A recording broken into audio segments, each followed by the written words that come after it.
When Tony Germano climbed onto his roof that Wednesday morning in São Paulo, nobody could have predicted that this routine renovation check would end in absolute tragedy.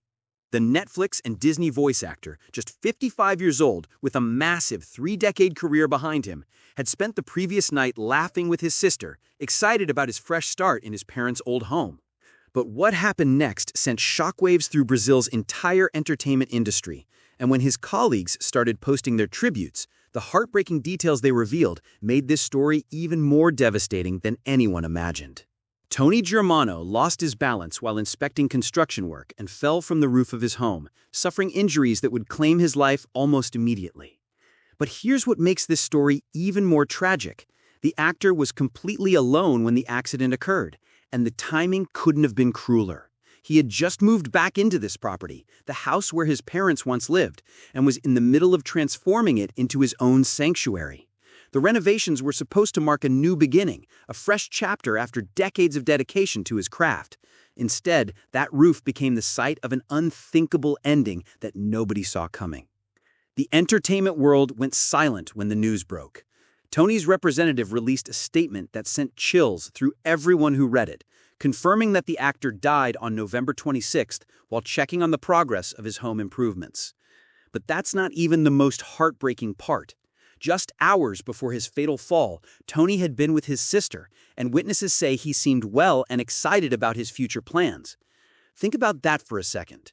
One moment, he's enthusiastically discussing his dreams and renovations, completely full of life and hope. And the next morning, everything changes in an instant. The cruel randomness of it all left everyone who knew him absolutely shattered. Film director Matheus Marchett's tribute revealed something that made this loss even more profound. Marchett was actually editing Tony's scene for an upcoming project called Dorian Gray when he received the devastating news, and he admitted he still couldn't process what had happened. Imagine working on someone's performance, seeing their talent come alive on screen, and then suddenly realizing you'll never collaborate with them again. Marchett opened up about something deeply personal, too. He confessed that Tony was the first friend he had ever lost, and the weight of that statement hits differently when you understand the bond they shared. But wait until you hear how they actually met.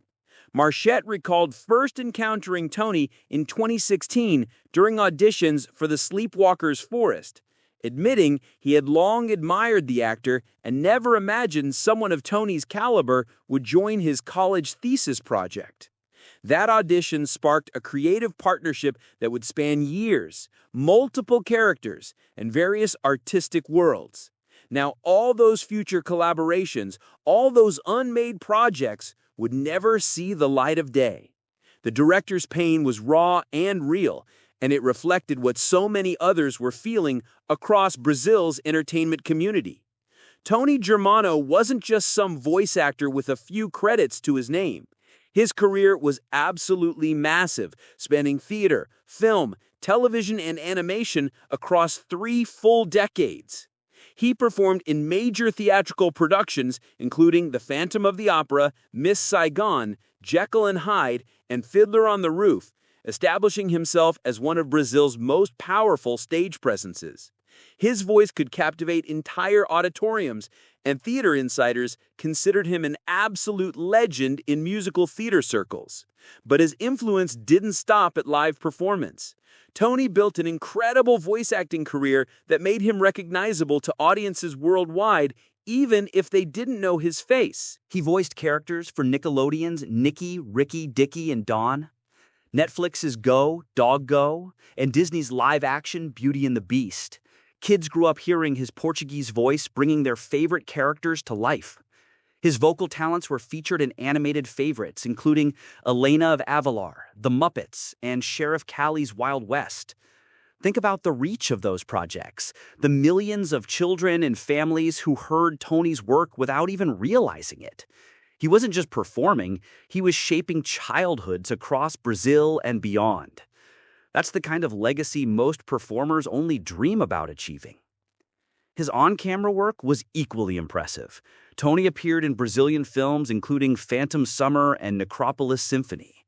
and most recently starred in Labyrinth of the Lost Boys, which screened at the 49th São Paulo International Film Festival in October. That festival screening happened just weeks before his death, proving he was still actively working, still creating, still at the peak of his artistic powers. The man had no intention of slowing down.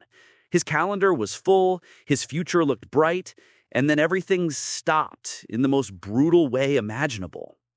The tributes that poured in afterward revealed just how deeply Tony had touched people's lives. Veteran Brazilian actor Miguel Falabella called Tony an impeccable professional and expressed gratitude for their collaborations on productions including Annie and Man of La Mancha. When someone of Falabella's stature uses the word impeccable, that tells you everything about Tony's work ethic and talent.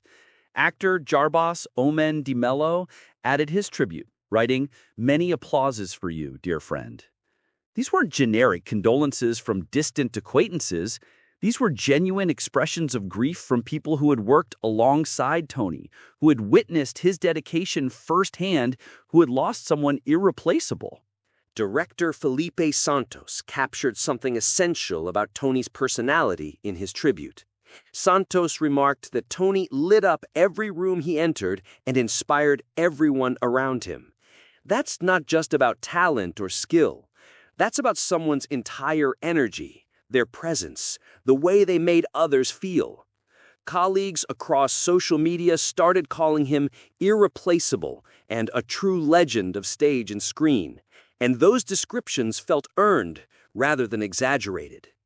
The genuine outpouring of emotion made it clear that Tony wasn't just respected professionally, he was genuinely loved. One mourner named Bruno left a particularly moving message that revealed the personal impact Tony had on people beyond his professional circles.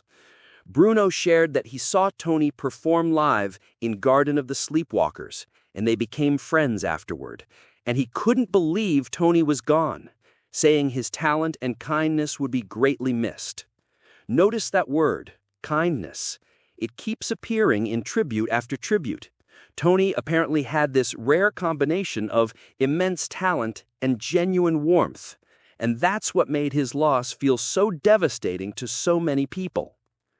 Although Tony lived alone and had no children, those close to him revealed he maintained strong family ties and cherished spending time with relatives.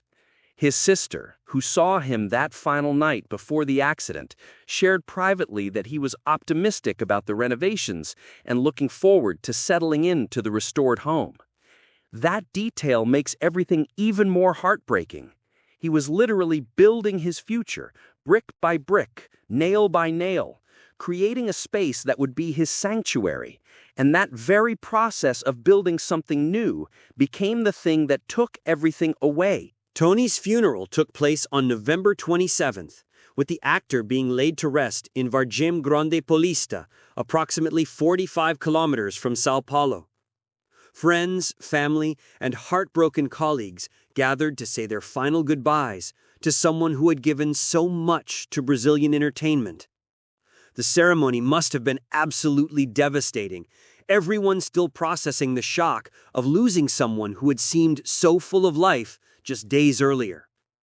Tony's representative told the press that this has been a very painful moment for everyone who worked with him and cared for him, and they're still processing the loss.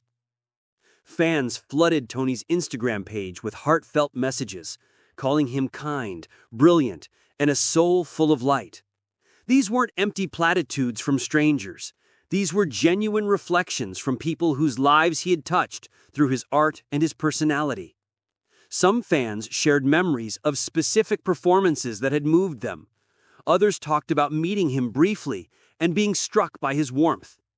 The common thread through every tribute was this sense of disbelief that someone so vibrant, so talented, so genuinely good could be gone so suddenly. What makes Tony Germano's story so profoundly sad is the randomness of it all. This wasn't someone pushing boundaries or taking unnecessary risks. He was simply checking on home improvements, doing something millions of people do without incident. One moment of lost balance, one split second, and 3 decades of artistry, friendship, and impact came to an abrupt end. The entertainment industry lost a genuine talent. Brazil lost a cultural treasure. And countless people lost a friend who apparently made every room brighter just by entering it. Tony's legacy lives on in every voice he brought to life, every stage he commanded, every person he inspired during his remarkable 30-year career. His absence will echo through Brazilian entertainment for years to come, a reminder of how quickly everything can change and how much one person's light can mean to so many others.